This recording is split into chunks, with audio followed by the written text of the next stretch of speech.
el día de hoy toca hablar entonces de la siguiente fase, bueno, la siguiente etapa de la fase de instrucción, que es la defensa. Hemos visto que en este procedimiento la defensa es muy, bueno, no hemos hablado para nada de la defensa. Todo ha sido la actuación del fiscal y del inquisidor. Toca entonces analizar cuál era la función del defensor en este procedimiento. Entonces, recuerden ustedes que había una etapa de lectura de la acusación, ¿se acuerdan? Muy bien. Tras la lectura de este documento, de inmediato se le daba el uso de la palabra al reo para que él procediera a responder las imputaciones. Esto lo hacía de manera oral.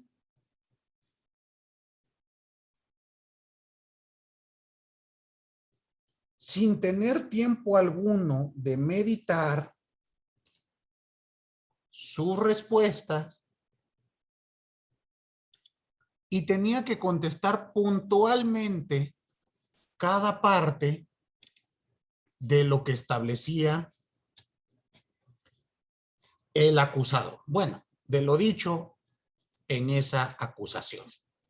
¿Queda claro este primer supuesto? Dígame, señorita Fernanda. Es que se me trabó un poquito el internet. ¿Cree que lo pueda volver a repetir, por favor? Sí, sí lo repito, porque si lo vuelvo a repetir, pues ya será mucho, ¿no?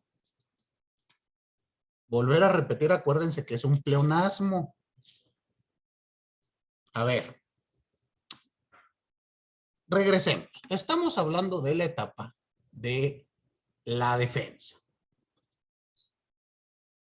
Acuérdense ustedes que al iniciar las municiones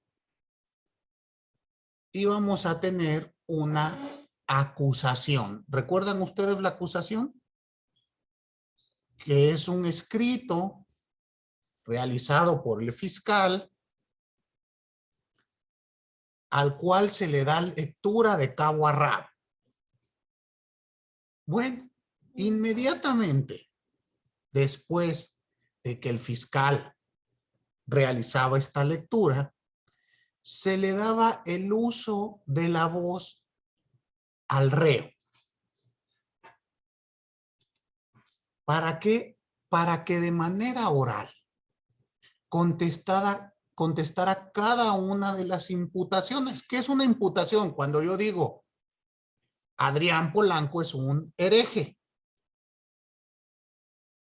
pues yo tendré que contestar, esto no es así por A o esto no es así por B. ¿Queda claro?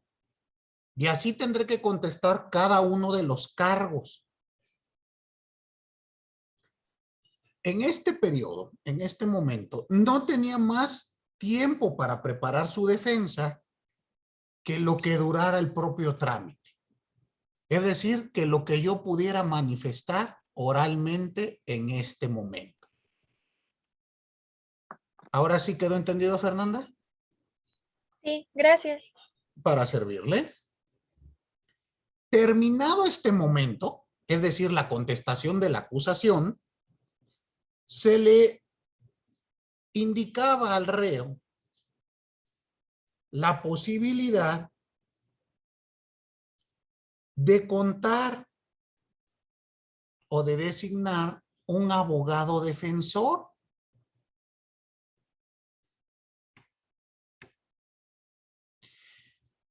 Pero este abogado defensor era un funcionario que trabajaba en el mismo tribunal.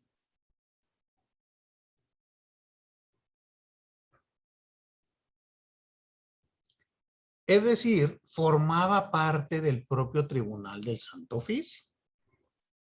No estaba permitido los abogados externos. ¿Sí queda claro?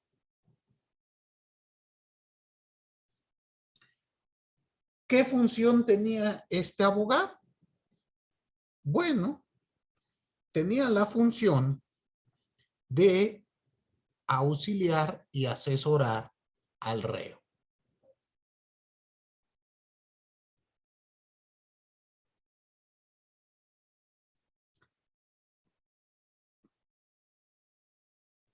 Si hacemos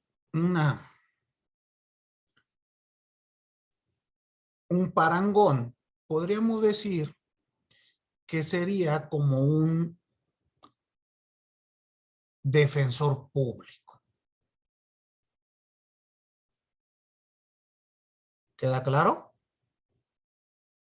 Trabajaba en el propio tribunal. Bueno, ¿cuál es la gran diferencia? Primera, al defensor público actualmente no le pagamos el sueldo.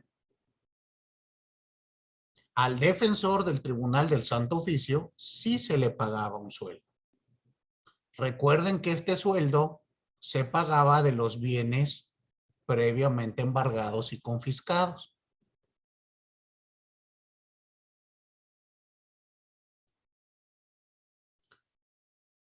¿Qué otra gran diferencia tiene?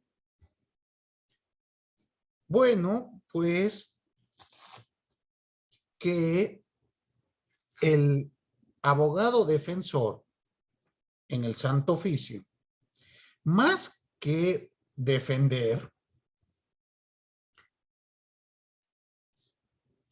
su actividad consistía en exhortar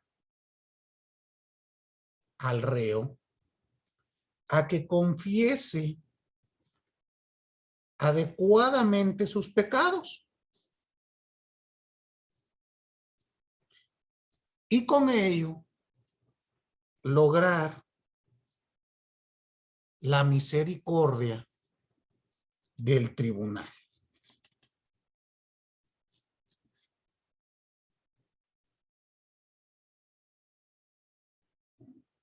Entonces dense cuenta que la actividad del defensor pues era prácticamente nula. Consistía en asesorarte y exhortarte a que confesaras, porque recuerden que después iba a venir la puesta en tortura. Entonces, ¿qué le decía al reo? Mira, mano, ¿para qué te vas a arriesgar a estar más tiempo en el potro de lo que es necesario? Antes que te torturen, pues confiesa, pero confiesa adecuadamente, porque si no va a seguir la tortura. Y toma en cuenta que si tu confesión es tomada como válida y ratificada ante el juez, pues podemos pedir la misericordia del tribunal. Y en una de esas no te matan. Obviamente, pues ustedes han de decir, pues esta defensa, pues como que no nos convence mucho, ¿sí? Es muy débil.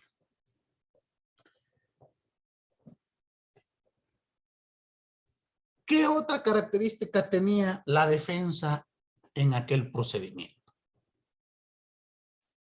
Bueno, esto que les acabo de decir de los defensores que aconsejan confesar para tener misericordia a una pena menor, pues hoy en día también ocurre muy seguido. Actualmente le llamamos procedimiento abreviado. Y consiste precisamente en eso, confesar que cometiste un ilícito para que se te imponga la menor de las penas. Prácticamente es pedir misericordia, ¿no creen? Dígame, Luis Ángel. O sea, eso del procedimiento abreviado es como lo que recientemente pasó con lo de el caso de la youtuber de Nat Campos y Rix, ¿no? Según, ¿ese fue un caso de qué? ¿De violación o de abuso sexual? Fue de violación, pero creo que lo manejaron como tentativa de violación. Ah, ok. Una tentativa de violación. Bueno, tendríamos que conocer el caso. Yo escuché en las noticias que hizo un procedimiento abreviado, se le impuso la pena mínima. Tendríamos que checar el delito, ¿eh? Porque no es para todos los delitos. Bueno, mejor dicho, sí es para todos los delitos, pero habrá que ver si hay conmutativos o no. En este caso, bueno, se le impuso la menor de las penas, reparó el daño y por ello goza de su libertad. Tuvo un conmutativo, que es básicamente en lo que consiste un procedimiento abreviado. Es tratar de que se te imponga el menor de los castigos. En este caso, pues, gozar de su libertad pagando o reparando el daño. Me parece que sí fue así, pero tendríamos que conocer el expediente. Lo que yo escuché en las notas fue eso. ¿Qué es un procedimiento abreviado? Confesar que cometiste el ilícito, ya renuncias a la etapa de juicio oral y prácticamente pues se te dicta una sentencia condenatoria. Y la penalidad pues es menor. Varías, por eso le digo que varía dependiendo del tipo de delito, porque las reducciones pueden ir desde un 16avo hasta una tercera parte, etcétera, etcétera, etcétera. Una mitad. Ejemplo, en un delito de feminicidio, al ser delito grave, hay un acuerdo general que establece que de la mínima se te descuenta un 16avo. Entonces, si la mínima son 30 años, pues un 16avo sería ¿cuánto? 3 años y fracción, ¿no? Entonces estamos hablando que tu pena sería sobre 27 años, 26 años y cachito. En el caso este que estamos hablando, reitero, yo no sé si fue abuso sexual o violación, pero bueno, en cualquiera de ellos, de la mínima, se le va a descontar una parte y pues podrá gozar de su libertad. Ese sujeto, ¿cuánto tiempo estuvo en... Ah, no, pues estuvo en prisión preventiva, ¿verdad? Oficiosa. Estaba en la cárcel. Pues entonces posiblemente sí era violación, el ilícito. Algún tipo de violación equiparada o algo por el estilo. Entonces, ¿qué estuvo en la cárcel él? Varios meses, ¿no? Bueno, pues es lo que les comento. Hoy en día sigue existiendo esto. Y hay defensores que establecen esta situación. ¿Sabes qué? Mejor confiesa y quitémonos de problemas. Ya habrá que analizar qué tan válido es o no. Muy bien. Otra característica que tenía la defensa en aquel momento. El defensor no podía entrevistarse con el preso a solas.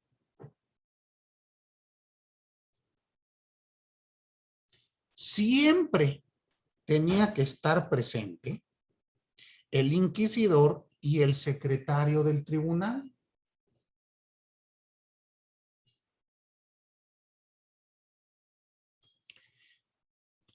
De tal modo que si en estas entrevistas el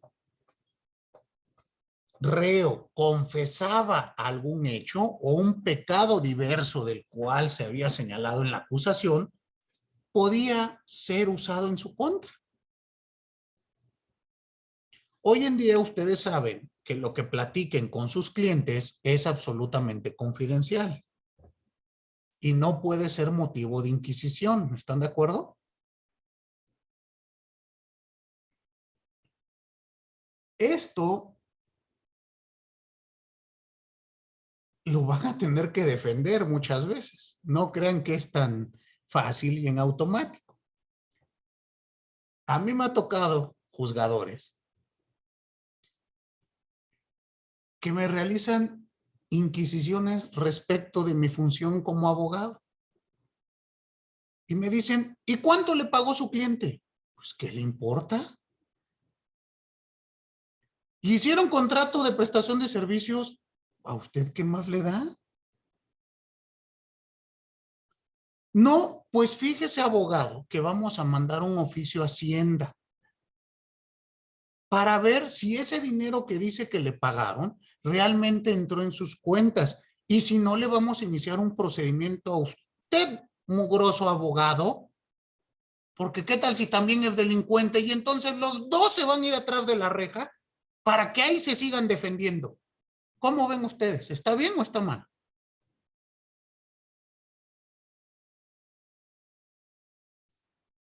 Entonces, pues van a tener que hacer valer sus derechos. Pero no puede ser motivo de inquisición esto. Es muy común que en las agencias del Ministerio Público, cuando tu cliente está privado de su libertad, no te dejen hablar con él a solas. Y ya sea que tu entrevista la hagas frente al Ministerio Público o con un policía de investigación al lado.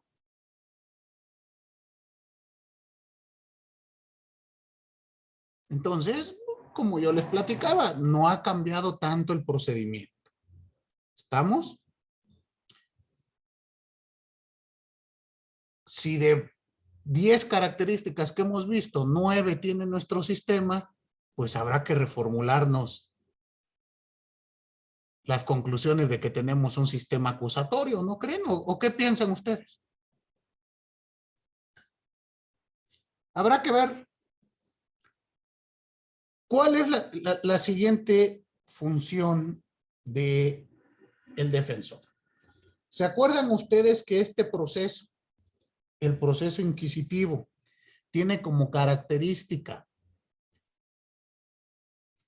el secreto? Ya ven que todos se hacen secreto. Bueno, en virtud de este secreto, la defensa, una vez que fue nombrado, podía realizar su alegato inicial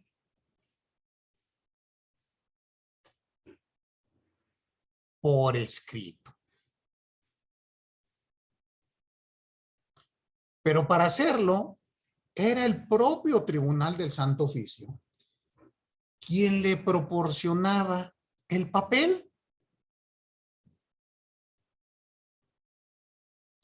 En ese momento tenía que redactar su alegato y entregar este documento al momento.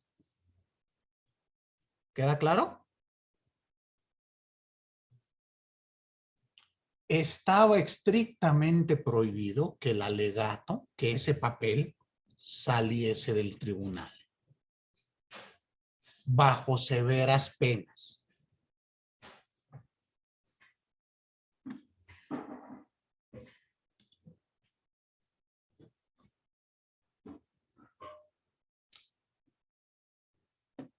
Posteriormente a este alegato inicial, se iniciaban las moniciones,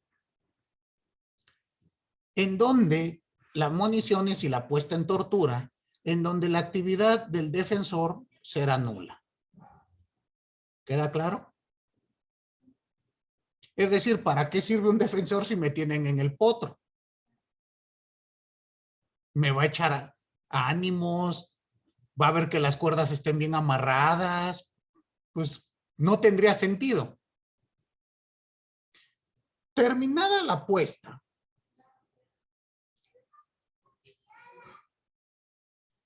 en tortura, se daba por concluido el periodo probatorio.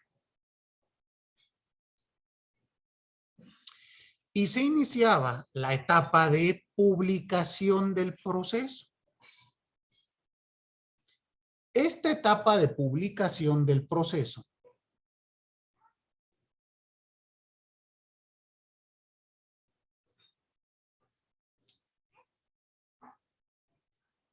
consistía en dar lectura completa a todo lo actuado en el procedimiento. Esta lectura se tenía que realizar en presencia de los inquisidores, del fiscal y del acusado.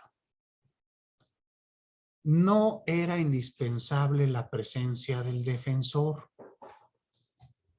Si el defensor estaba, qué bueno. Y si no, también. ¿Estamos?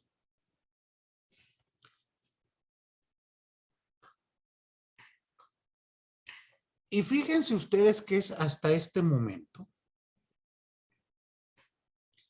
que el acusado escuchaba por primera vez, cuando los leía el secretario, los testimonios que había en su contra.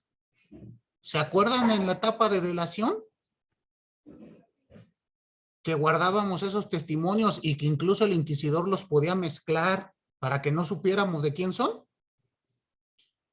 Pues hasta este momento conocía yo estas probanzas, que eran absolutamente secretas. Por eso la etapa se llama de publicación del proceso.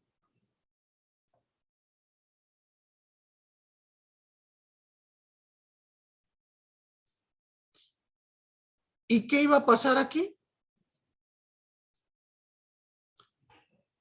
Una vez que lean leídos estos testimonios, el acusado tenía la posibilidad de contradecirlos.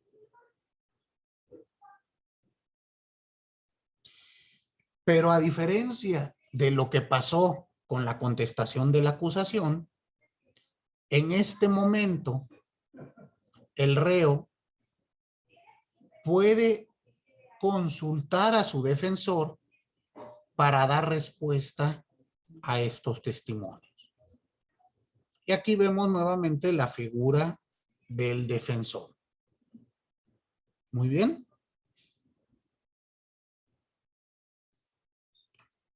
Una vez que terminaba esto, que terminaba la publicación del proceso y se le daba respuesta a los testimonios, se pasaba a la siguiente etapa, que es la calificación para la sentencia.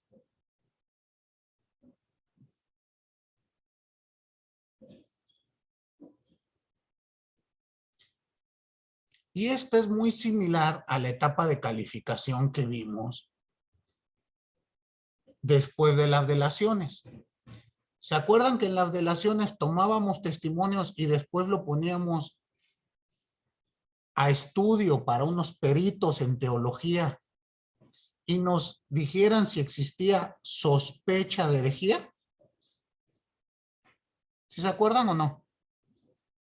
Bueno, pues aquí la calificación para sentencia tiene la misma naturaleza. Una vez que se han realizado todas estas actuaciones, se ponen a disposición de los peritos en teología para que ellos analicen lo actuado.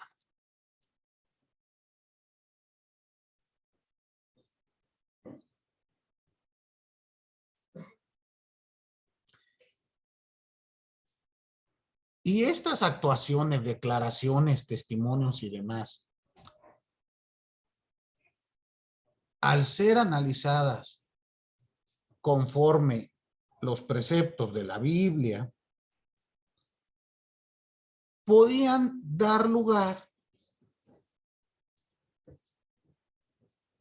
a la calificación de hereje formal del acusado. ¿Se acuerdan que la primera calificación fue sospecha de herejía? Esta segunda calificación ya es hereje formal.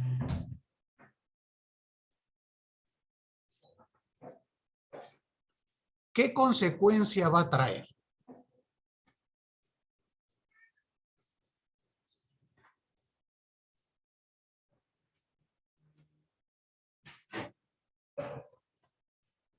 Esta calificación de hereje formal era prácticamente un anticipo de sentencia. Es decir, si la calificación era hereje formal, la sentencia será condenatoria.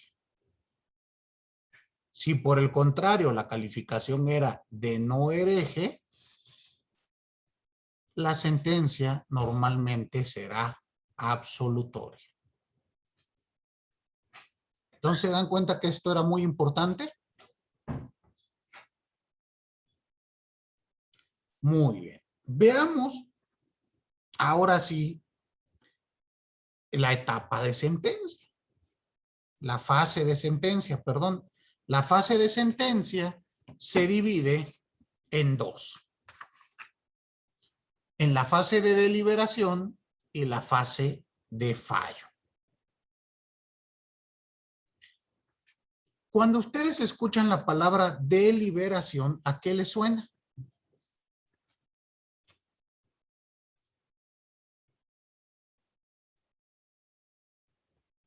Les pregunto. A mí me suena como a resolución.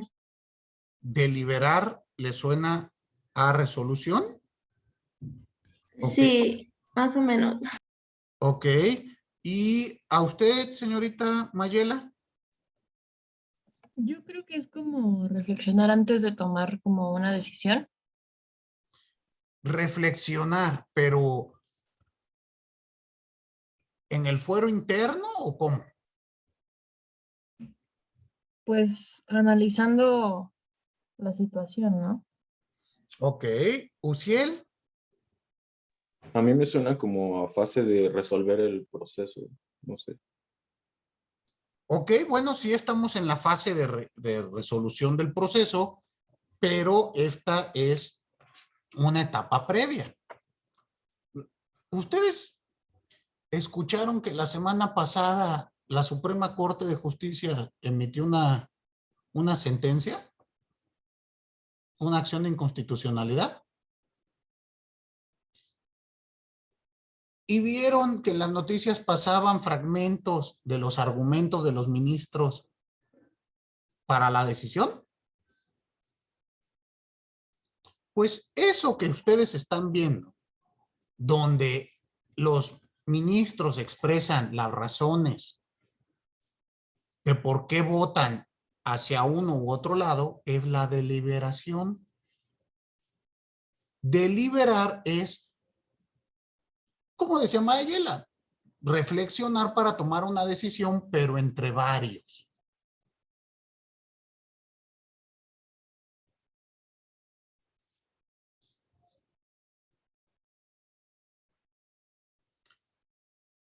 Entonces, lo primero que hay que ver aquí, bueno, no forzosamente una deliberación es entre varios, también puede haber una deliberación unitaria, pero para el proceso inquisitivo que estoy platicando, la deliberación era colegiada. ¿Esto qué quiere decir? Que el tribunal se conformaba de varios sujetos. Mínimo 3.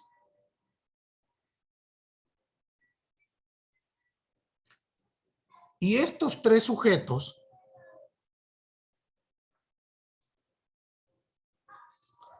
eran elegidos. ¿Cómo se hacía?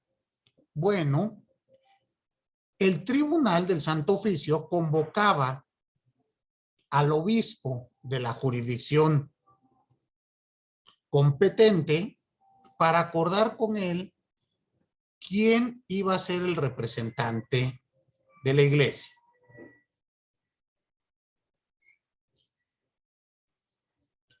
Y entonces quedaba conformado el tribunal por un miembro del tribunal y por 2 representantes de la diócesis.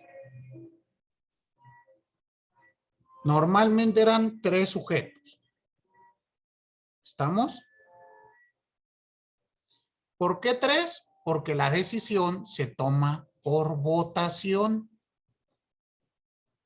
Puede ser unánime o puede ser por mayoría.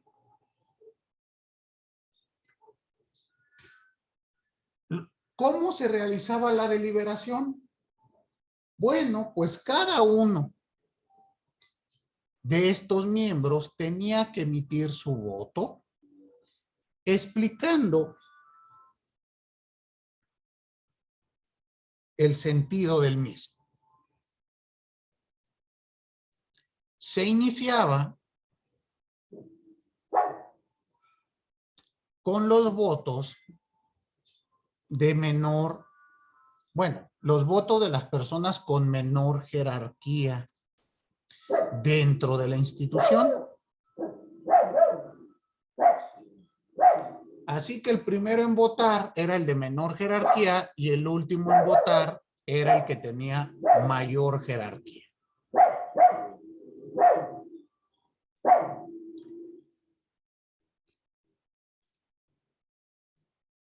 Una vez realizada esta etapa y teniendo los votos, se pasa a la etapa de fallo. Fallar quiere decir decidir, establecer el sentido de la sentencia. Muy bien. Entonces, la etapa de fallo podía ser en los siguientes términos.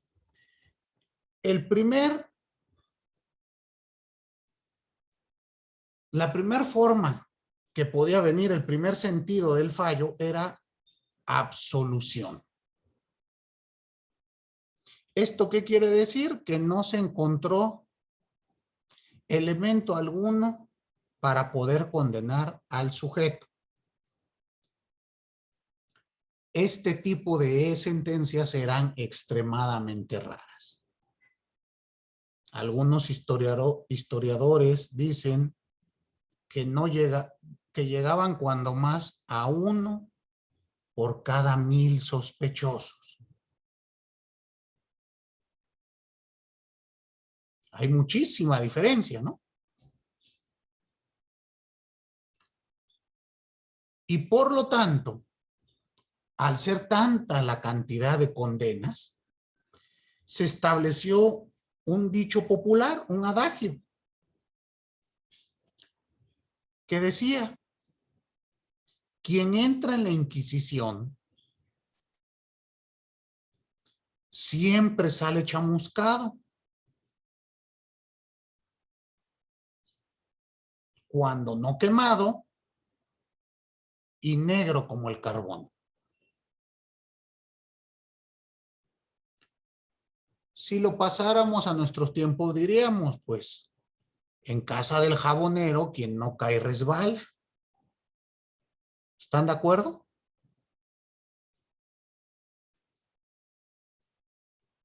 Veamos el segundo sentido o forma que puede tener el fallo. Era sospecha leve.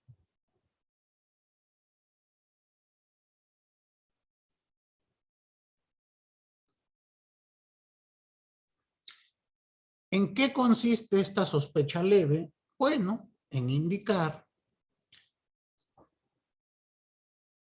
que de los elementos que obran en el expediente, se tiene una incertidumbre si eres completamente hereje o no, pero sí existe la sospecha. ¿Estamos?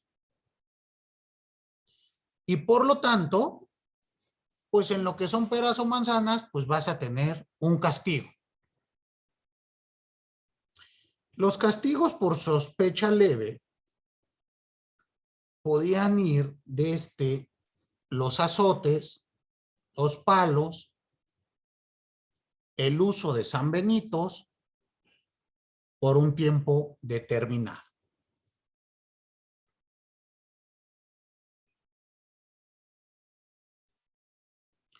Invariablemente, la sospecha trae como consecuencia la confiscación de los bienes a favor del tribunal.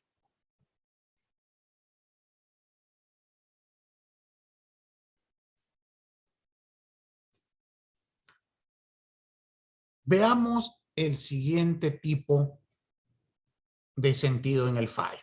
El siguiente es la sospecha vehemente.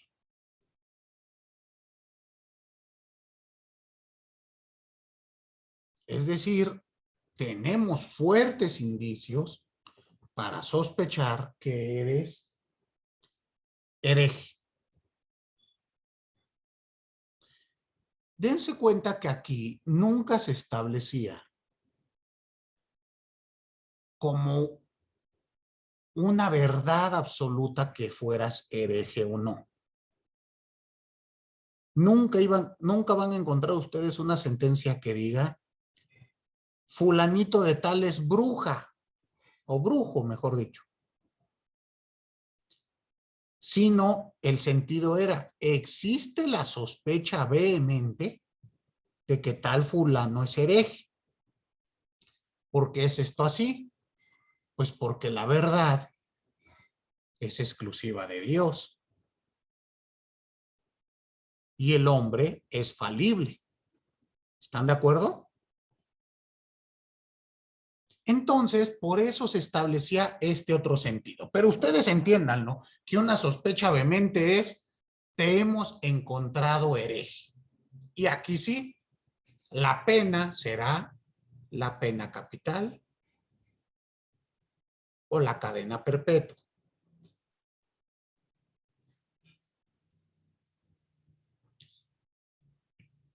También podía decretarse la destrucción de los edificios donde se hubiesen cometido los actos de herejía.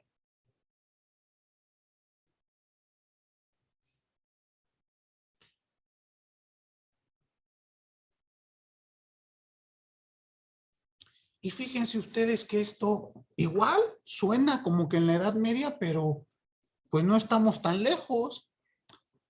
¿Escucharon ustedes esta semana, propiamente ayer en las noticias, que detuvieron a un secuestrador? Bueno, no que detuvieron, que sentenciaron a un secuestrador a 534 años de cárcel. ¿No escucharon? Sí. ¿Te acuerdas a quién fue, Luis?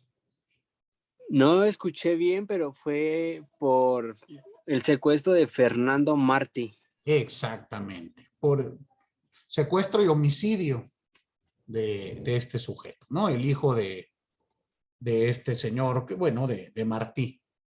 Martí, tiene razón. Pero bueno, cometió un acto deplorable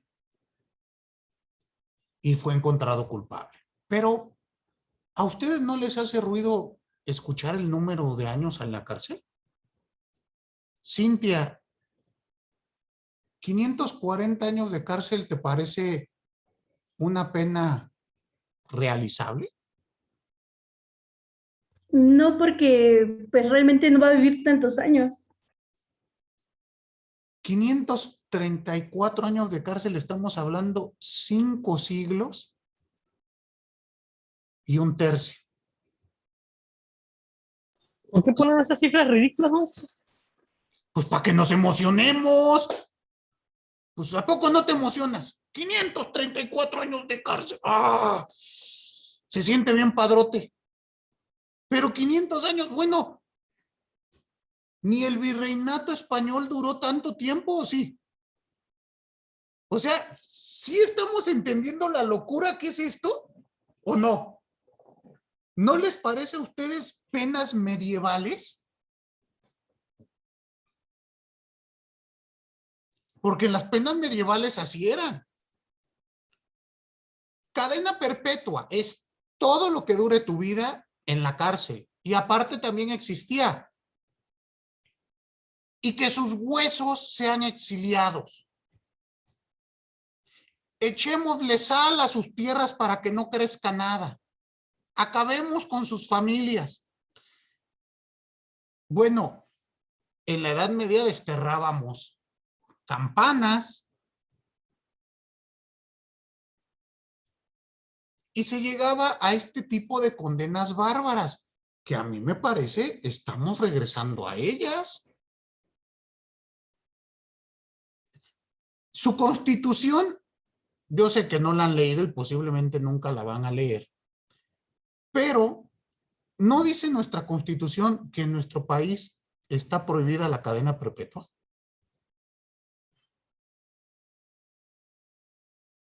Las penas difamantes y trascendentales. ¿Sí dice o no dice?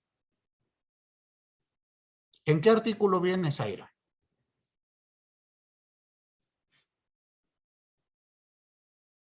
Realmente no sé, profe. Pero sí dice, ¿verdad? Sí, había escuchado eso, pero no me había puesto a investigar en qué artículo dice.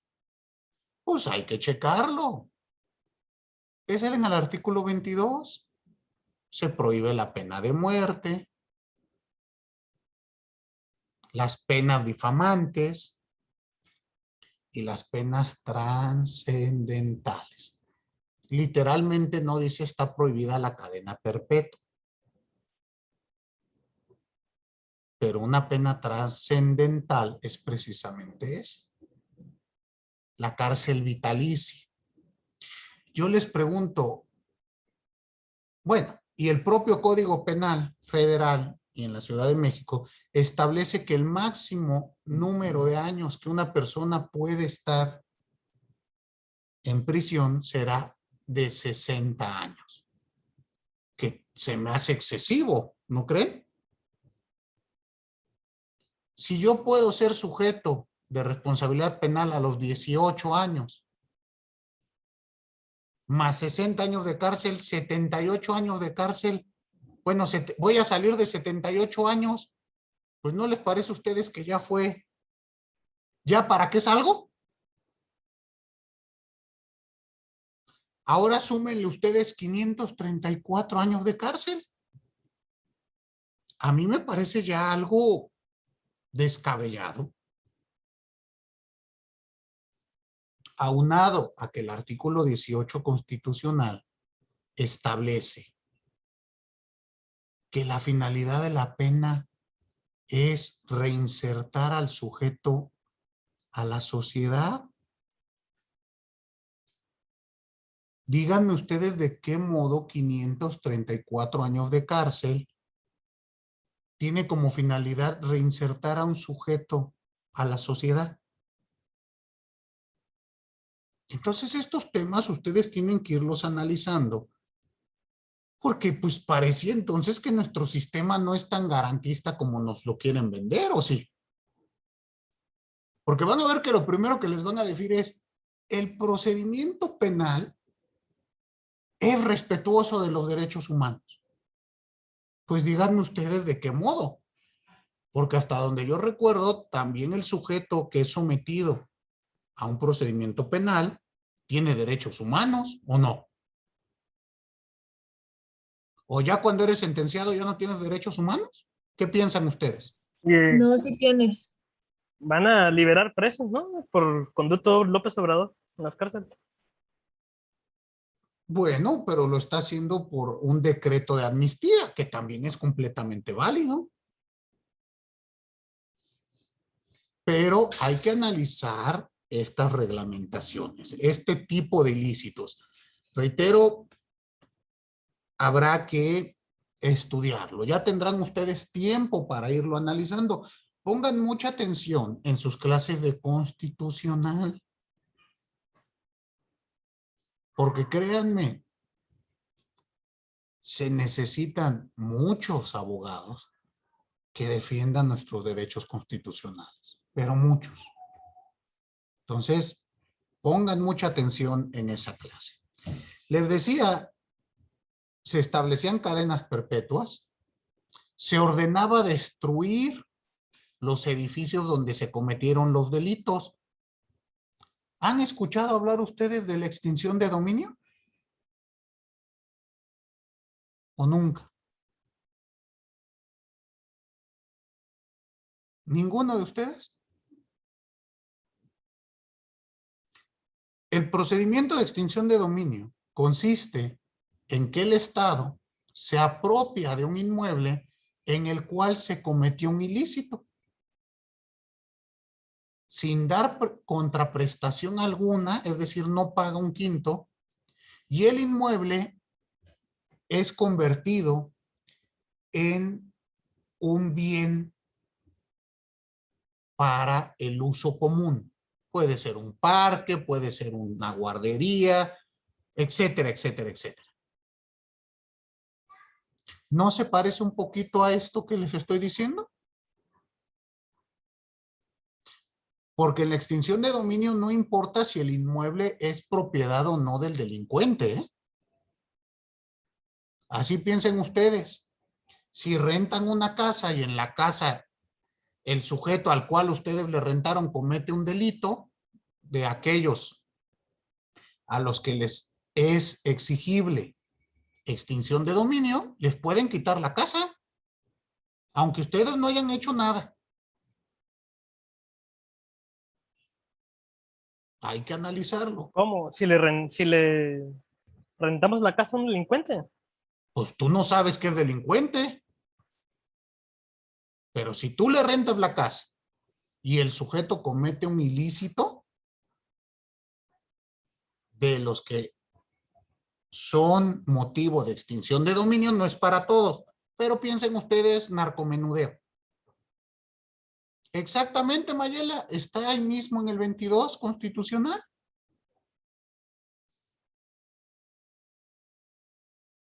Entonces, se parece un poco a lo que estamos platicando, ¿no? Sí. Un poquito. Analícenlo. Dígame, Luis Ángel.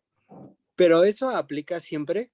Es que yo viví un caso que aquí por mi casa pues hay varios puntos de donde venden droga y entonces en una ocasión pues llegaron los policías y entraron a la casa y después sacaron pues, la mercancía y todo eso y después pegaron una pancarta que decía que este inmueble estaba en revisión por el delito de narcomenudeo y ya después la quitaron y las personas siguieron viviendo. Bueno, habrá que ver qué decía la manta. Hay mantas que dicen, este inmueble se encuentra asegurado por el delito y ahí te pone algo. Extinción de dominio es un procedimiento distinto del penal. Pero, vamos, la pregunta ¿cuál fue? Que si opera para todos los delitos, no. Son ciertos delitos. Hay un catálogo. En el 22, como nos dijo Mayela, vienen. ¿Cuáles son? Tráfico de personas, delincuencia organizada, narcomenudeo. Si en el caso que me estás platicando, Ángel, operaron alguna de estas figuras, posiblemente haya una extinción de dominio. Recientemente la Suprema Corte ha declarado inconstitucional algunas fracciones de la Ley General de Extinción de Dominio. Es una figura también que hay que estudiar bastante. Pero bueno, a lo que voy es que en la Inquisición se sancionaba al sujeto que cometió el ilícito y se podía ordenar demoler el edificio donde se cometieron los delitos.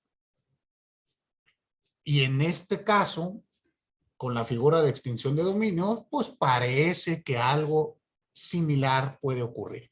También sabes dónde ocurrió mucho la extinción de dominio, en los deshuesaderos. ¿Sí ubican ustedes los de piezas de carros?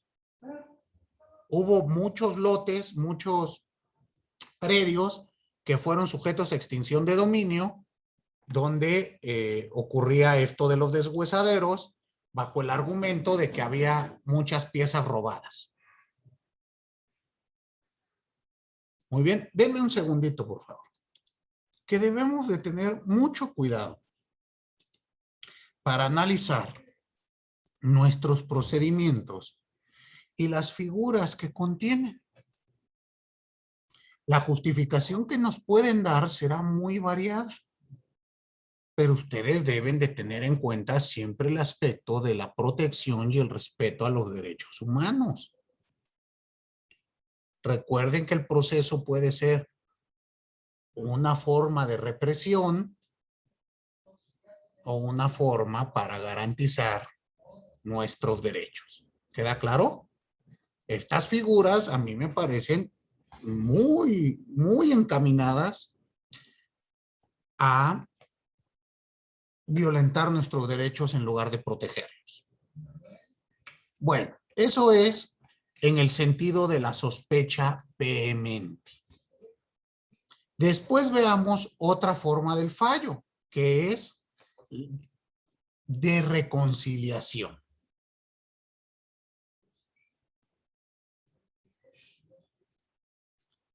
¿A qué se refiere esta? Ibas a ser condenado y posiblemente ibas a morir. Íbamos a hacer tu pena capital, pero te íbamos a considerar reconciliado con la Iglesia Católica. Y esto tenía mucha importancia. ¿Qué quería decir? Que al final te arrepentiste y entonces tu alma iba a llegar al cielo. Pero en el plano terrenal no íbamos a ir contra tu familia ni contra tus bienes.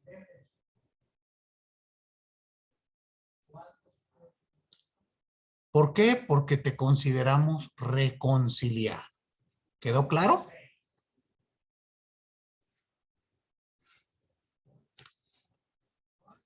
Y veamos la siguiente. Podía darse el caso que el fallo declarara que era un reo relapso, que debemos de entender a esto como un reo reincidente de pecado.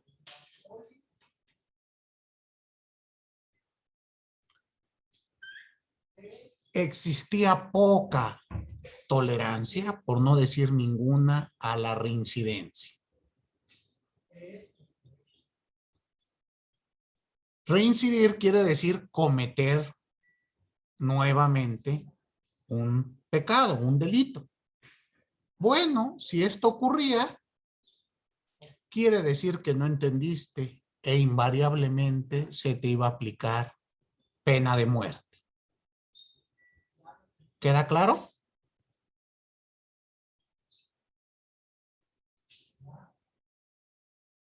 ¿Lo puedes repetir, por favor? Sí, que en dado caso de que se te considerara reo reincidente, la consecuencia iba a ser la pena de muerte. Es decir, nada más una vez podías repetir.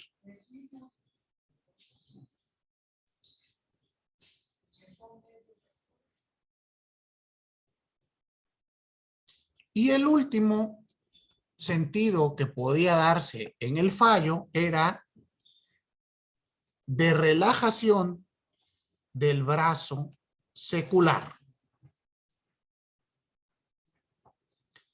Este tipo de sentencia era exclusiva para miembros de la Iglesia, incluidos los del Tribunal del Santo Oficio, y consistía en que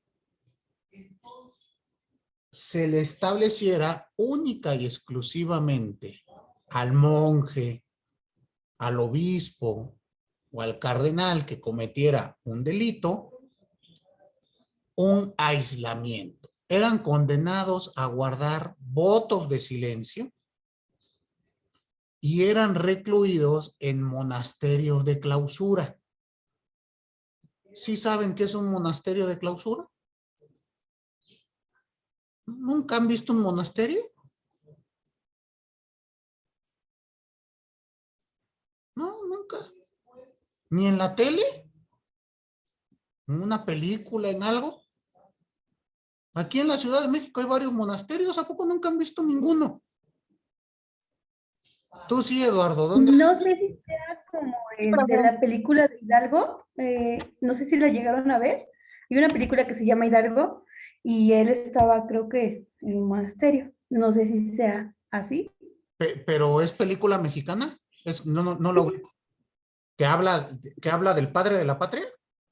Sí, Yo, bueno, por lo menos yo no lo he visto. Pero, ¿cómo era el monasterio? A ver, platíqueme. pues se supone, bueno, es que no recuerdo muy bien tampoco, ya tiene muchos años que la vi, pero sí. Me encantan mis alumnos. Pues algo así, maestro, la verdad no me acuerdo, pero era algo, como que algo pasaba. Ahorita te doy, Daniel, la palabra. Creo que alguien quería hablar, Ana.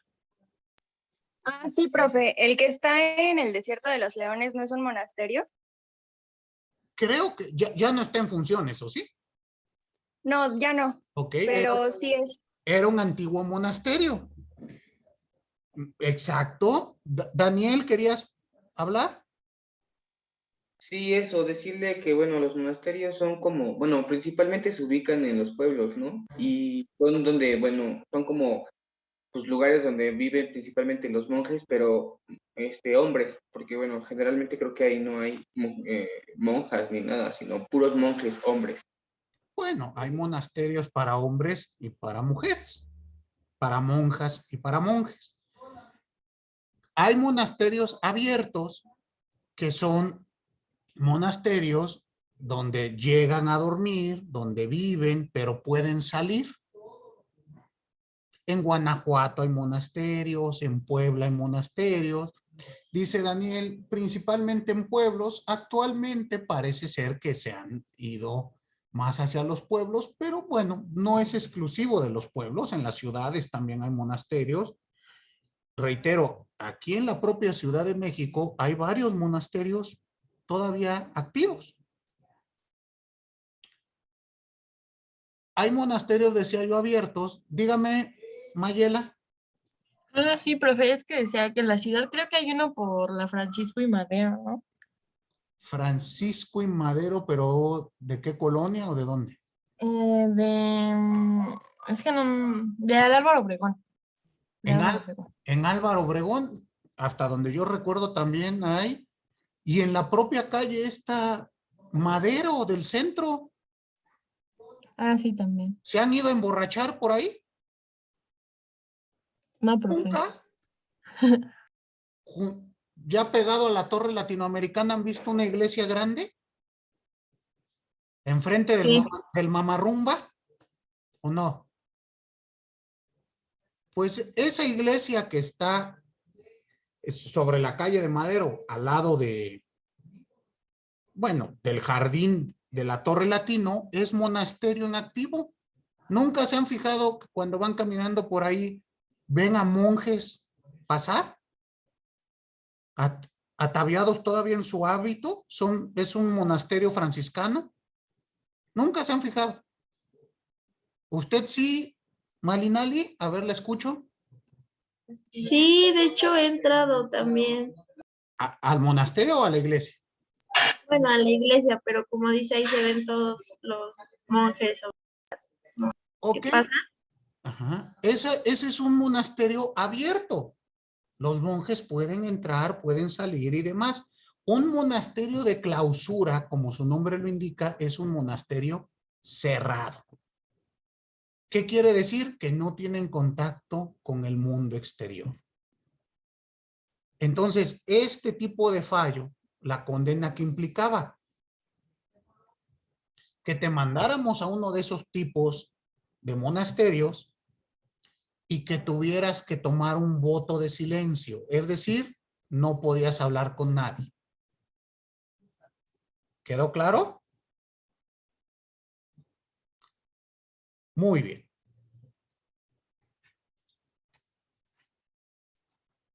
¿Han visto la película El nombre de la rosa? Sí. Sí, profe.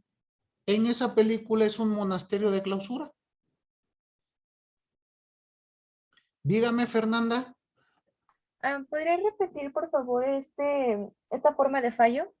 La del monasterio. El nombre Ajá. se llama relajación del brazo secular.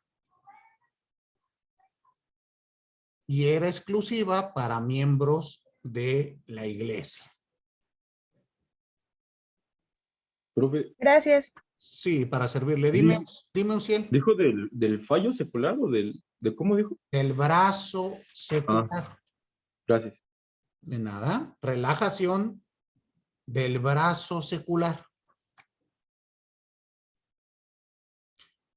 Muy bien. Ya que hemos visto los distintos tipos de fallo, bueno, los sentidos en los que puede darse el fallo, ¿qué ocurría? Existió en este procedimiento civil, perdón, en este procedimiento inquisitivo, de la posibilidad del recurso. Es decir, que se revise lo que había hecho el tribunal y, de ser posible, que se anule, que se revoque. ¿Queda claro? El recurso se podía realizar ante dos instancias. La primera era, bueno, el recurso se llama el recurso de alzada. Hoy en día seguimos utilizando esta palabra.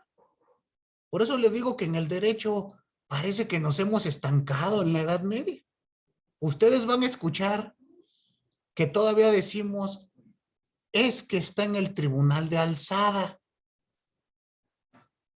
El día de mañana que empiecen a trabajar.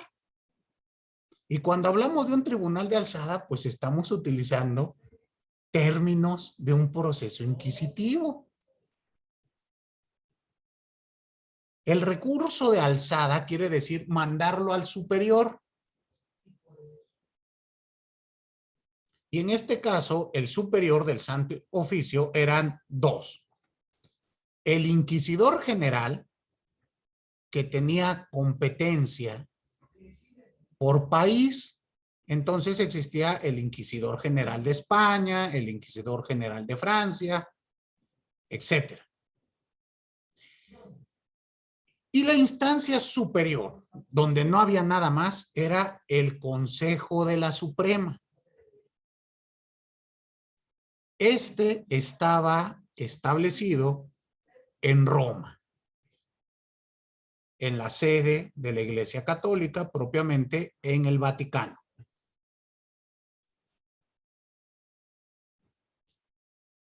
Cabe hacer mención que estos recursos muy rara vez tenían éxito.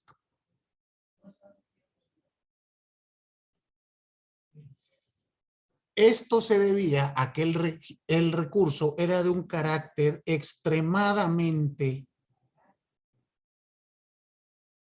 formalista.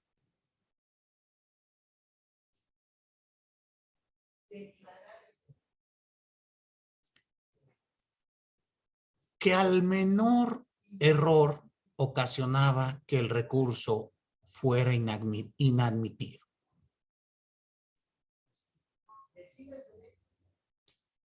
Por lo tanto, difícilmente se lograba dar revisión a las sentencias. ¿Queda claro?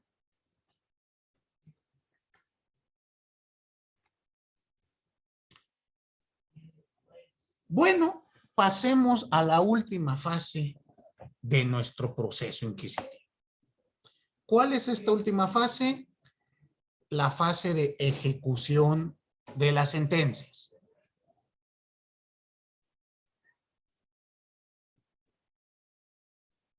Una vez que ya fue dictada la sentencia,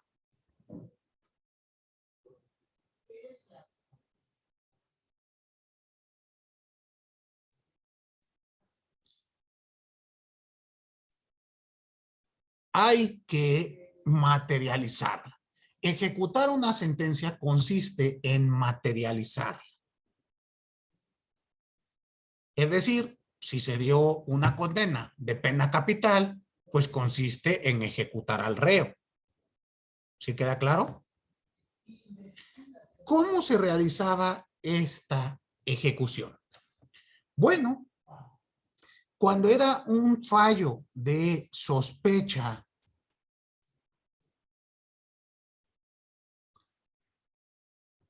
leve, la ejecución se podía realizar en la intimidad del Santo Oficio. Es decir, en una audiencia privada,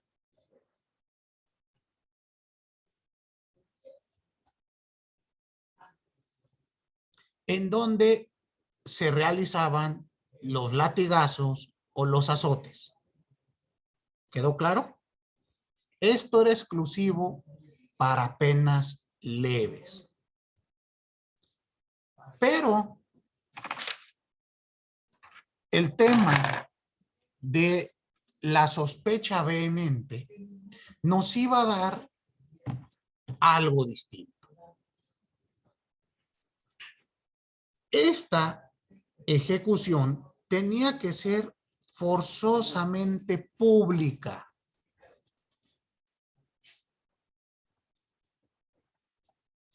Y para ello se hacía en el atrio de una iglesia, en una plaza, para que todo el pueblo lo presenciara.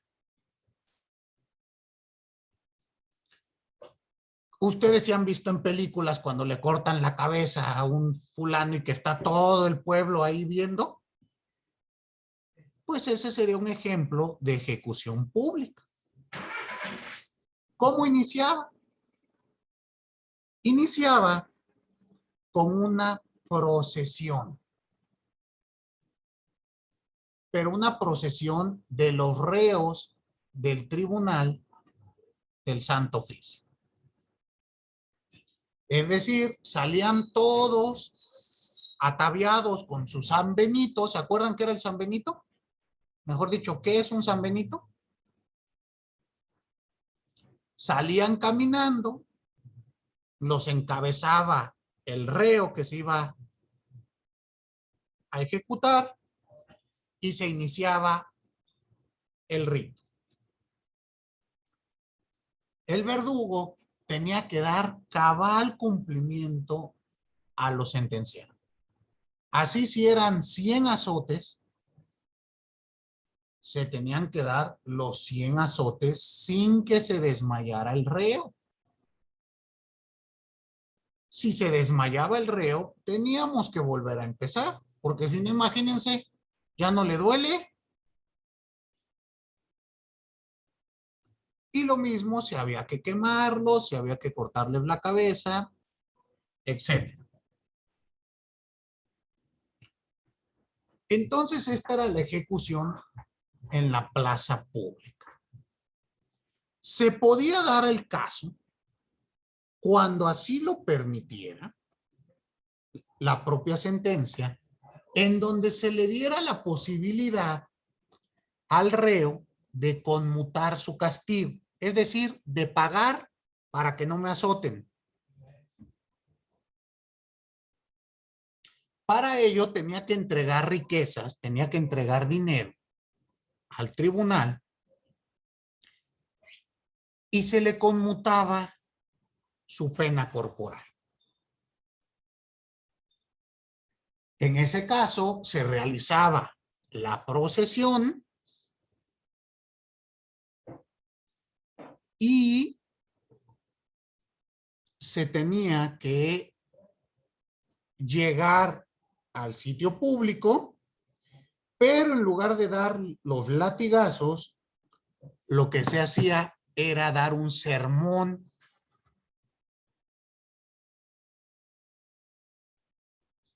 donde se reforzara la fe católica. ¿Quedó claro? Y bueno, con esto termina todas las fases del proceso inquisitivo. Bueno, del sistema de procesamiento inquisitivo. ¿Quedó claro? Muy bien. Nuestro siguiente tema es el sistema acusatorio. ¿Se acuerdan que vamos a hablar de él? No hemos hablado de él. Pero antes de iniciar ese tema, por favor, nos toca hablar del control de lectura. ¿Se acuerdan? Y les pregunto, ¿alguien de ustedes hizo la lectura que les pedí?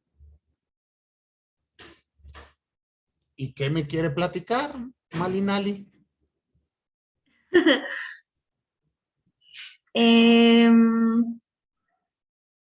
Respecto, yo creo que voy a hablar de lo que más me interesó. Nunca me había puesto a analizar la parte de la reintegración de los reos a la sociedad. No lo había realmente visto de esa manera. Yo creo que yo sí tenía un pensamiento más de que era un castigo.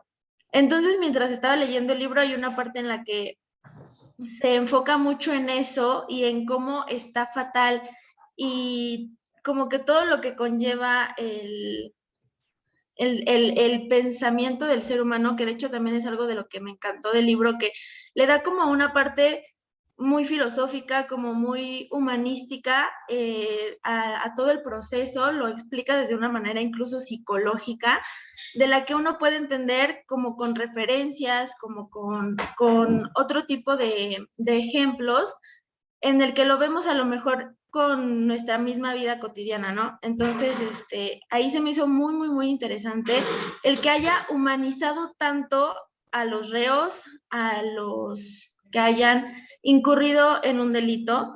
Siento que realmente cambió mucho mi perspectiva. Creo que sí dije, no, pues es que tiene toda la razón. Claro que son humanos y claro que hay que verlos de esa manera y me gustó mucho esa parte. También me gustó cómo explicó la parte en la que en general a la población le llama la atención toda esta situación de los juicios.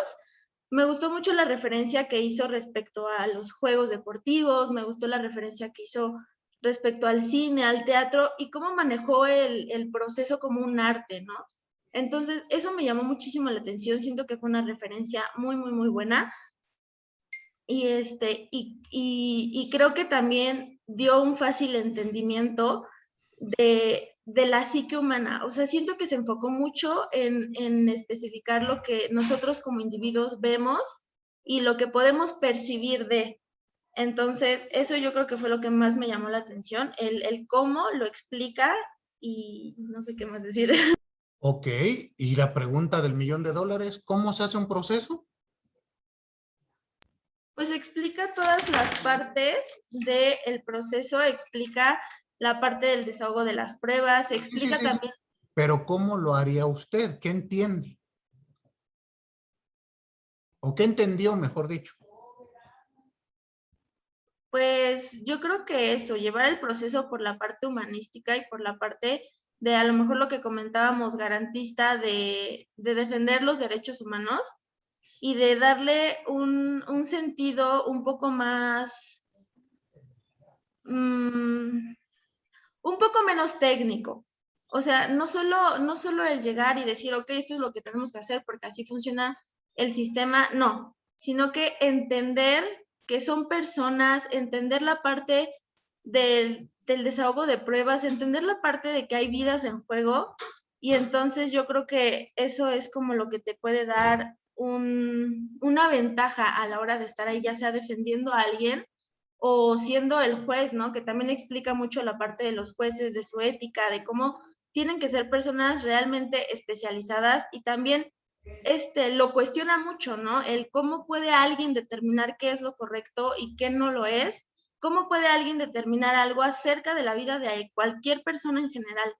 Entonces, yo lo que más rescataría es que el proceso se debe llevar desde esta forma de garantizar estos derechos y de protegernos en general como seres humanos. Ok, Recuérdeles, por favor, a sus compañeros qué libro fue el que tuvimos que leer, porque como que los veo que no saben ni de qué está hablando. Leímos el de cómo se hace un proceso de Francesco Carneluti. Exactamente. Dígame su nombre completo, por favor. Soy Palomares Macedo Ishkra Malinali. Palomares.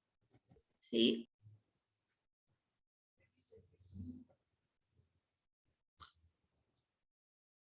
Palomares, perdón, no escuché el segundo apellido. Palomares Macedo Ishkra Malinali. Muchísimas gracias, señorita. Entonces, ¿a usted le gustó el enfoque que da? Ahora le doy la palabra a todos los demás, ¿eh? El enfoque que da el autor respecto del proceso, de verlo, bueno, de ser consciente que nos estamos jugando una vida, ¿verdad? Un patrimonio, y esto muchas veces, créame que se va perdiendo. Entonces, sí, qué bueno que se lleva usted esa parte, ojalá la cultive y siga por ese rumbo. Muchísimas gracias, Malinali.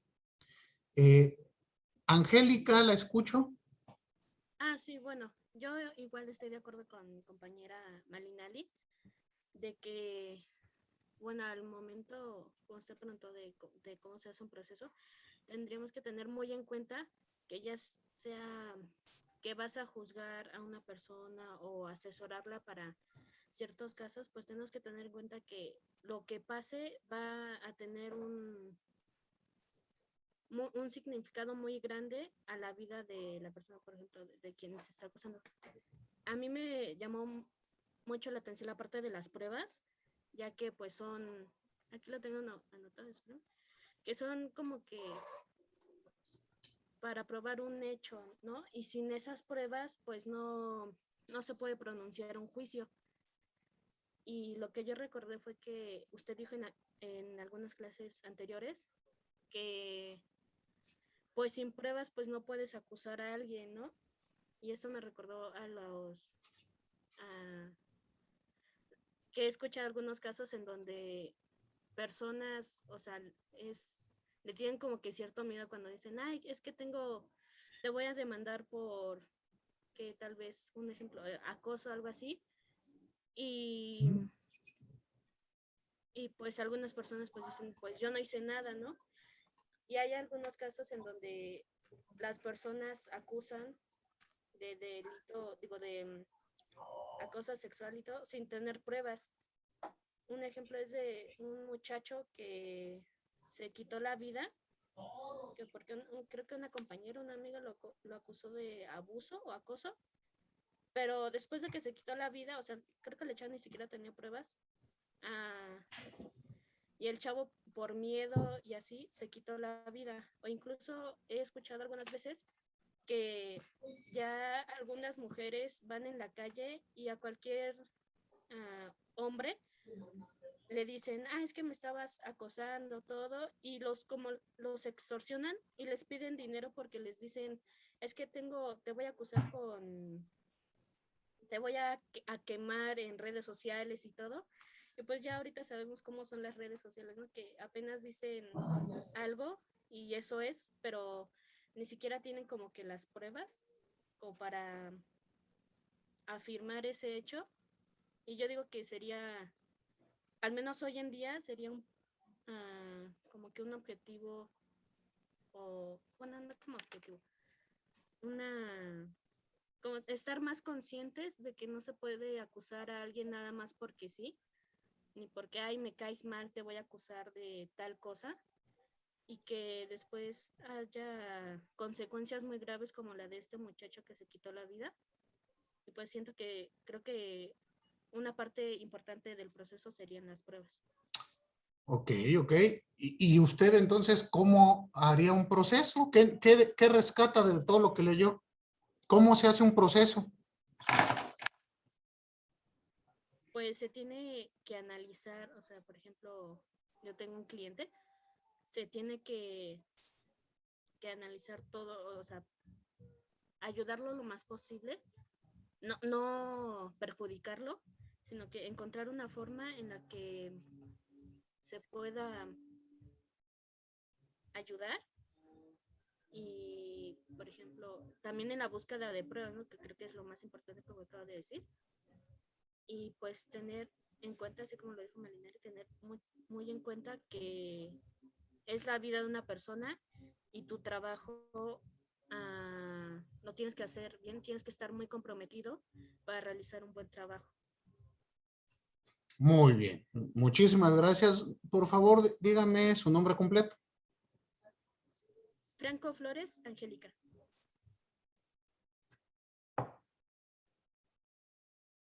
Muchas gracias, señorita Angélica. Eduardo, te escucho. Sí, buenas tardes. Buenas Pues a mí lo que me gustó del libro, bueno, lo que rescato, es que muchas veces tendemos a ver el proceso como algo largo e innecesario. Pero cuando entendemos que hay muchas cosas en juego, no solo la decisión de encarcelar o no, sino pues trasciende a más personas o más tiempo, más momento, pues entiendes que el proceso y entiendes por qué debe ser un proceso largo, porque tienes que tomarte el tiempo necesario como juez, como parte o como defensor, de evaluar las pruebas correctamente para no dar pie a que te las refuten, porque como dije, no está en juego solo la libertad en el mayor de los casos, ¿no? Entonces, tienes que ser capaz de entender que es un proceso tardado, sí, pero una resolución inmediata casi siempre lleva a una resolución mala. Entonces, tienes que ser capaz de tomarte el tiempo, analizar las pruebas, ver diferentes puntos de vista que nutran tu proceso.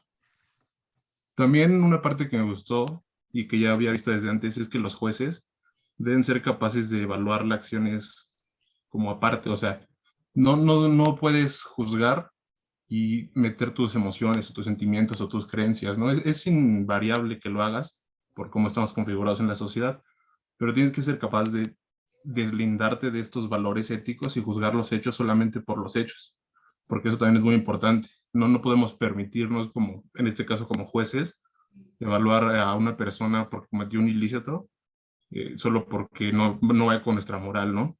Si las partes presentan las evidencias necesarias, pues tienes que darle la resolución, si así lo requiere, pues a su favor, ¿no? Y tratar de aislarte de tus creencias. Y creo que es lo más importante que dejó el libro, los dos primeros. Ok. Que el proceso es lento y que tienes que ser capaz de aislarte de cierta manera. Ok, bueno, en colación a esto, Eduardo, tu nombre completo, por favor. Eduardo Mondragón, ¿qué? Álvarez. Eduardo Mondragón Álvarez. En relación a esto, vieron ustedes que al chat envié 2 documentos en PDF, ¿verdad? Uno que se llama La Senda del Derecho y otro que es una acción de inconstitucionalidad. La acción de inconstitucionalidad es la que se refiere al tema de la interrupción legal del embarazo. Tenemos que leer esa resolución porque es una resolución histórica. ¿Sale? Pero antes de leer esa resolución, primero quiero que lean este otro opúsculo que se llama La Senda del Derecho.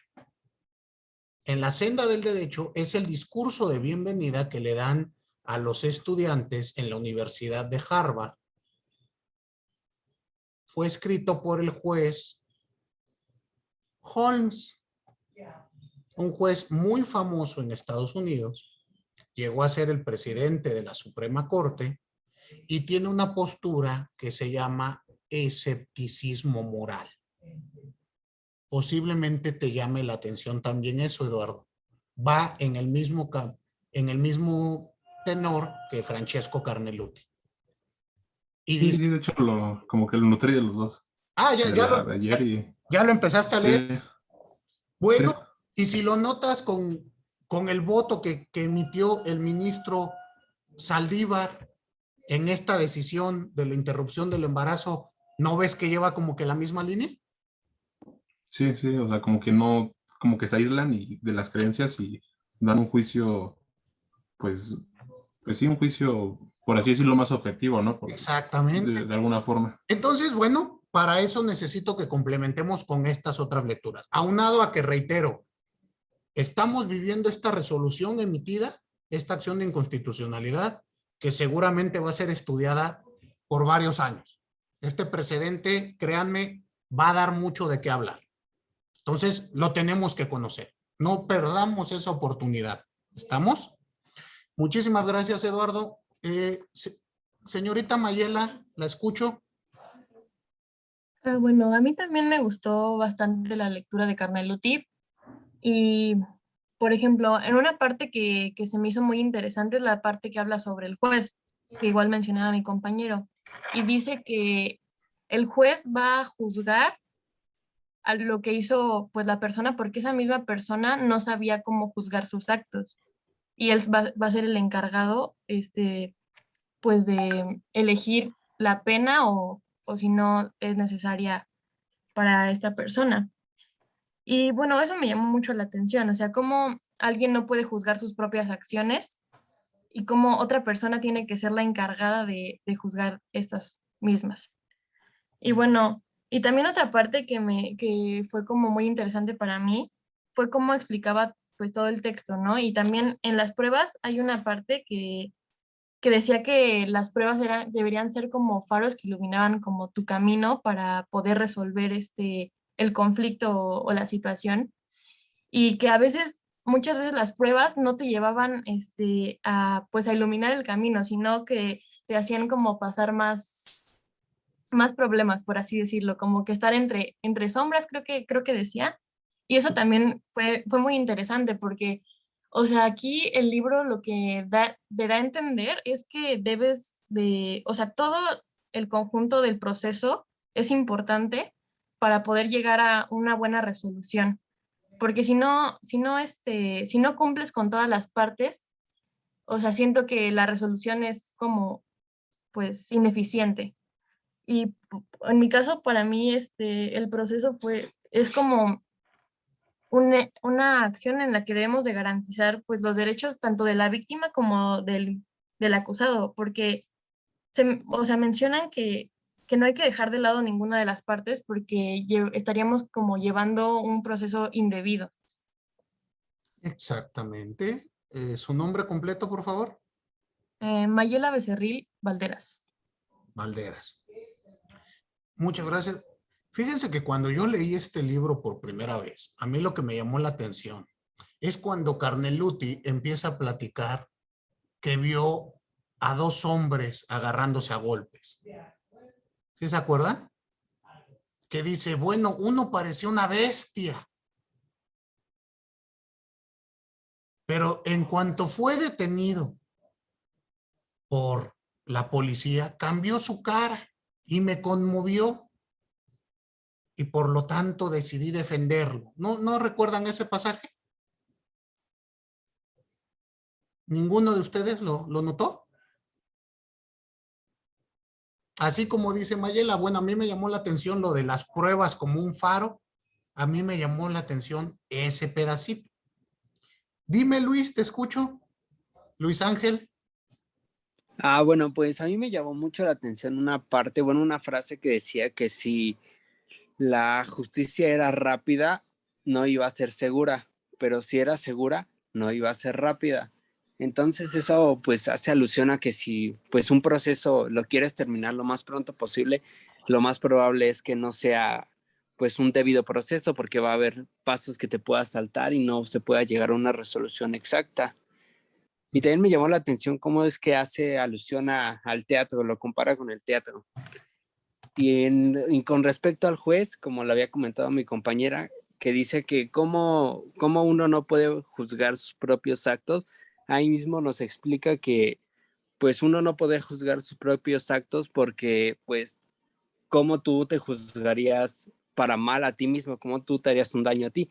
Entonces por eso mismo es que se le da esa facultad a otra persona, pero también nos dice que esas personas, quienes les otorga o quienes los instruye para saber si ese acto está bien o si están o si nos van a juzgar desde su moral, desde su punto de vista, o si hay alguien que los instruya para bien, para que puedan emitir un buen fallo.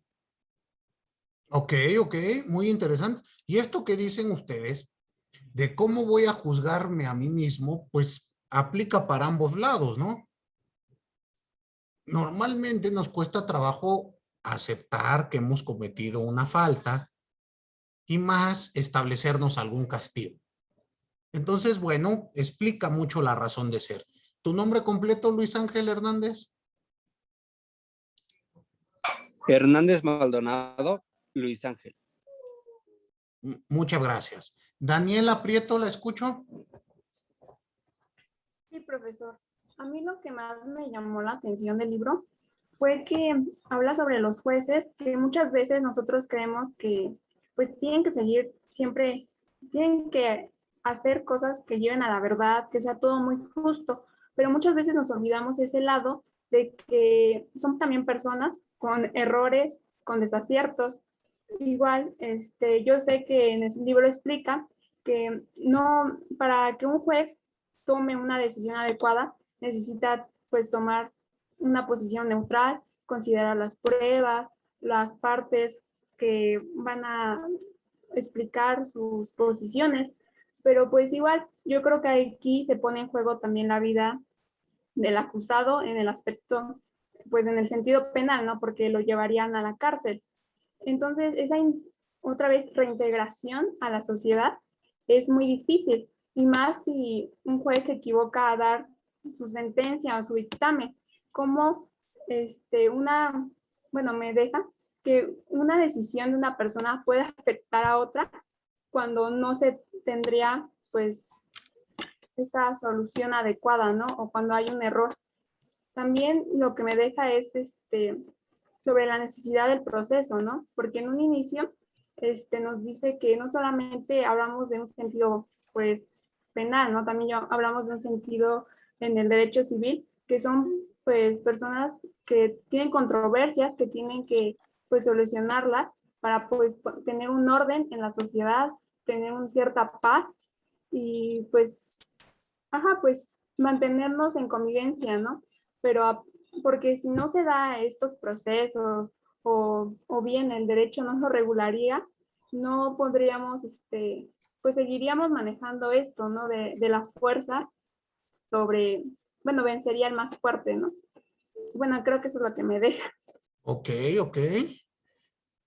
Muchísimas gracias. ¿Su nombre completo, por favor? Daniela Prieto Rivera. Daniela Prieto Rivera. Perfecto. Muchas gracias, Daniela. Esmeralda, ¿le escucho? Gracias, profesor. Buenas tardes. Buenas Bueno, tardes. a mí me gustó la parte igual de los jueces y la parte de la razón. En la parte de la razón a mí me llamó la atención de que debemos de buscar, bueno, las pruebas sirven para buscar en el pasado y así encontrar las razones. Y estas deben de ser igual consideradas como las mismas pruebas. Bueno, consideradas para el juez, ¿no? Y igual el esclarecimiento y la paciencia, que como lo mencionó mi compañero anterior, igual me llamó la atención la parte que menciona del que si la respuesta es rápida no será segura, pero si es segura no será rápida. Esto a mí me lleva a hablar de que muchas veces a nosotros cuando nos contratan o cuando nos llegan a contratar como abogados, muchas veces quieren que los procesos sean rápidos o nos dicen de que, ay, no, es que nada más se tarda y nada más nos saca dinero el abogado y que quién sabe qué, ¿no? Es una parte igual de lo malo que nos ven a nosotros de la profesión, ¿no? Pero muchas veces no se ponen a pensar de que pues las cosas no son así de sencillas, ¿no? No es como que llegar y decirle, ay, mire juez, no hizo esto por esto y esto y esto. O sea, el juez también debe de valorar a la parte ofendida, a la parte que ofende, ¿no? A la parte acusadora y el victimario en este caso. Por otra parte de la parte de los jueces que igual me llamó la atención, y que también mencionó una compañera de que el problema el juez llega a ser llega a ser el juicio entre las personas que no tienen este juicio, me llama la atención igual, muchas veces lo confundimos el que no tener juicio, el que muchas veces creemos que tenemos la razón. O sea, ante todo eso, que creemos que tenemos la razón, aunque sepamos que la razón no siempre la vamos a tener, ¿no? En ese sentido, pues muchas veces de esto se originan los problemas y es aquí cuando surge la figura de un juez, ¿no? Ok. Y también el problema de la separación de la ley y la religión, ¿no? Que igual menciona en una parte del texto, y cómo los jóvenes ahorita tenemos que sensibilizarnos más, ¿no? Él menciona que somos una parte importante de esto, y que aprovechemos la lectura para trabajar con nuestra sensibilidad, ¿no? También este libro en la parte del proceso penal me llevó a pensar un poco en Beccaria, en el Tratado del Delito y de las Penas. Él igual tiene una parte muy humanista de ver las sanciones y ver las penas, ¿no? Habla de cómo la reinserción social debe de ser importante y cómo igual el evitar, bueno, es más importante evitar un delito que castigarlo a veces. Y pues esa sería mi aportación, profesor. Muchísimas gracias, Esmeralda. ¿Su nombre completo? Es Estrada Hernández Esmeralda. Muchas gracias, muy amable. Julio Luna, ¿lo escucho? Hola, buenas tardes, profe. Bueno, lo que yo rescato de la lectura es la parte en general de cómo se lleva un proceso. Creo que la teoría es buena, pero hay veces sobre todo en nuestro país, yo traté, a pesar de que es en Italia esto, o bueno, lo que nos trata del autor, yo traté de vincularlo a nuestro país, sobre todo en el proceso penal, que nos dicen que hay veces que los jueces se llegan a equivocar y es muy difícil que se cambie de opinión o se quite la sentencia para una persona que tal vez es inocente y que no solo termina el proceso ahí, sino que después de estar en la cárcel todavía tiene ciertas consecuencias. Al salir hay muchos prejuicios sobre la gente que estuvo en la cárcel. Para ellos es muy, muy difícil, sobre todo en nuestro país existe mucho de ese prejuicio. Pero aquí habla sobre un error humano al decidir si una pena es la que es o no es. Pero yo creo que en nuestro país es todavía peor porque pueden llegar a haber sobornos o pueden llegar a haber amenazas en las que afecten a una persona que realmente no hizo nada. Entonces yo creo que también eso es la importancia de esta materia, o sea, tener este orden nos ayuda como sociedad a que pues las leyes se respeten de cierta manera, aunque pues tenemos nuestras deficiencias, ¿no? Que hay que tratar de corregir y también pueden existir en el proceso civil porque igual no hay gente que no le ve tanta importancia al civil, pero pues yo creo que también es muy importante de que se habla de nuestros bienes, del matrimonio, hay muchas cosas que también influyen en nuestra vida diaria, ¿no? Claro, claro, claro que sí. Sí, Julio, hay que analizar también que esta cuestión, lo que comentas de nuestro país, todos estos vericuepos, ocurren en todos, ¿eh? Que pueda haber corrupción, pues esto ocurre en misma Italia, en Estados Unidos, en Francia, en cualquier lado. Pero sí tenemos una seria crisis en nuestros procesos hoy en día. Estoy completamente de acuerdo contigo. Qué bueno que te deja esta reflexión y bueno, una tarea para hacer, ¿verdad? Se nos queda eso a nosotros. Sí, claro. Claro. No incurrir en ninguna de estas actitudes. Nombre completo, por favor, Julio. Es Luna García, Julio José. Muchísimas gracias, Julio. Antonio, por favor. Antonio Tapia. Sí, gracias, profe. Buenas tardes. La parte que a mí me gustó del libro fue la parte de la razón, ya que considero que es muy importante para llevar a cabo un proceso, no solo realizar el proceso por realizarlo, sino emplear una razón por parte de nosotros, que en este caso seríamos las personas que vamos a llevar el litigio, y no tanto involucrar la parte también, como ya se mencionaba, de las creencias o de nuestros sentimientos, porque pues tampoco se debe ver esto involucrado, sino llevar bien un razonamiento de lo que estamos llevando a cabo. Por ejemplo, relacionado a la parte de las pruebas, donde dice que un juez debe situarse en las pruebas y en lo sucedido, pero también él mismo no sabe lo que realmente pasó o si las pruebas que se le están presentando sí son claras o no. Él debe de razonar esta situación, pero quizás puede haber algo que como personas o por algún error humano no se razone bien y pues estaríamos teniendo en juego la vida, pues la integridad de una persona y sus bienes, como ya se mencionaba. También una parte que me gustó es al principio donde dice que entre litigantes debe de haber como cierta paz para llevar de buena manera el proceso. Y pues en parte es todo. Claro, claro. Bueno, es otro aspecto muy importante, la lealtad que nos debemos de tener entre colegas. Nombre completo, por favor, Antonio. Jorge Antonio Tapia Jacinto. No escuché el segundo apellido.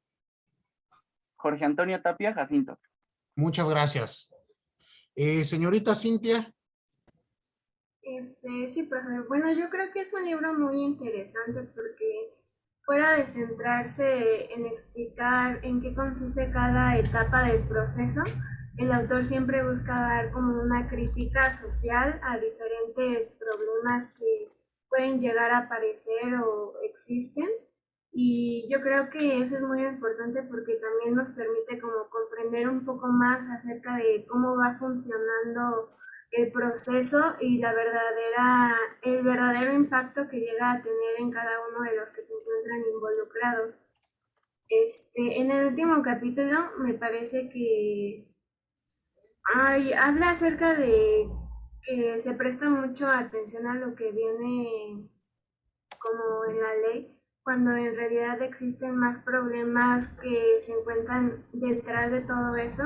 Y dice que el problema no está en cómo funciona el proceso, sino en los hombres y las cosas que se encuentran involucrados en el mismo. Entonces, creo que ahí nos da una abertura como para comenzar a criticar y a pensar realmente qué es lo que está mal tanto en la sociedad como en el funcionamiento del mismo proceso.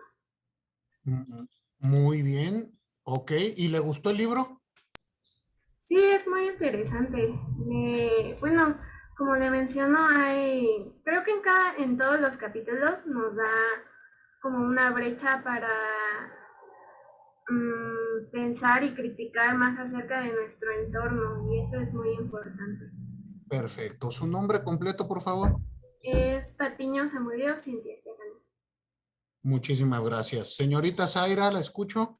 Sí, profe, buenas tardes, ¿me escucha? Sí. Lo que yo puedo rescatar, bueno, empiezo esta crítica diciendo que me pareció de suma importancia el libro, ya que como todos mis compañeros los mencionaron, no solo nos indica cómo se hace un proceso, que es como, bueno, al menos cuando yo lo empecé, dije, hoy nos va a hablar de cómo se hace un proceso, y como que de cierta forma dije, rayos, pero te va atrapando y te va haciendo conciencia de lo que es, como en el capítulo 1 que nos habla del drama, una frase que a mí como que me quedó es que dice que se vive la vida de los demás y se olvida la propia.